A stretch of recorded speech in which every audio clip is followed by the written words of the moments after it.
All right, looking at the 2017 class, the ones that we're going to see on the field here in August, and to a large extent that we saw a handful of during spring practice. Talk about those guys, and I think you mentioned a few that we could see on the field immediately as impact players, guys that are going to be counted on just because of the need, or most likely because of their sheer ability. They're going to force themselves on the field this fall, versus maybe a few guys that are going to be more of the project status type.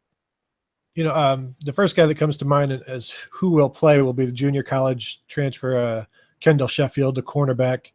He's a redshirt sophomore, and he's already in the top 3 at cornerback. He moved in, to that depth chart with Denzel Ward and Damon Arnett pretty quickly, and they expected that because he's an experienced guy. He was a freshman at Alabama in 2015. He was a starter on his junior college team last year. So he comes in and, he's one of the fastest guys on the team. He's an aggressive hitter, so he fits in with what they want to do. But if he wasn't there, then you're talking about maybe Sean Wade or Jeffrey Okuda at cornerback right behind him, or Marcus Williamson, another cornerback. So they brought in 4 guys early in the spring. 3 of them are freshmen.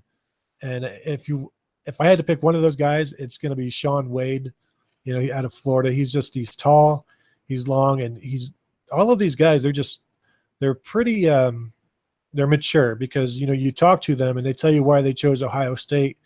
And it's not the NFL. It's, the Real Life Wednesdays program that Urban Meyer, implemented about life after football. So, they know, especially at cornerback, they know Ohio State can get you to the NFL, but, what they're being sold on and what their parents are being sold on, more than the NFL almost is, this real life, life after football. So, those are 3 guys that should make an impact. And another guy I like is the running back, J.K. Dobbins. He moved past Antonio Williams in the spring on the depth chart, and he could be the number 2 guy. And if you see DeMario McCall move from running back to H-back, I think J.K. Dobbins is almost the main reason why. He's a 5'10", 210-pound guy, 4'4" guy. He's really shifty, really fast. He's maybe a smaller Ezekiel Elliott. Not that they're similar styles, but they do exactly what they're supposed to do. They fit this offense perfectly. They can line up out wide. They can catch the ball out of the slot. They're just really they're made for this offense. So I think they want to get him the ball this season and see what he can do with it.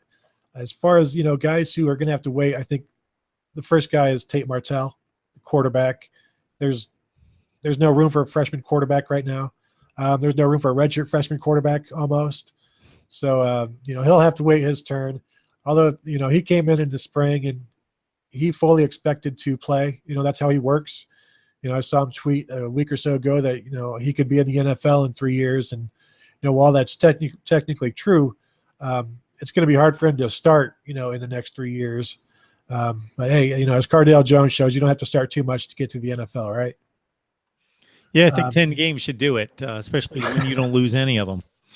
That's a pretty good resume. All right, Tony Gerdeman joining us from the ozone.net as we talk Ohio State football each and every Wednesday night. We call it Buckeyes Breakdown. And Ohio State fans, if you just want to lock in on the Buckeyes, go to my dedicated YouTube channel for Ohio State football, MarkRogersTV, Ohio State. You don't have to weed through all the Baylors and UCLAs to get to Ohio State football. You just check out all the long-form versions of our conversations right there talking about the Buckeyes each and every week.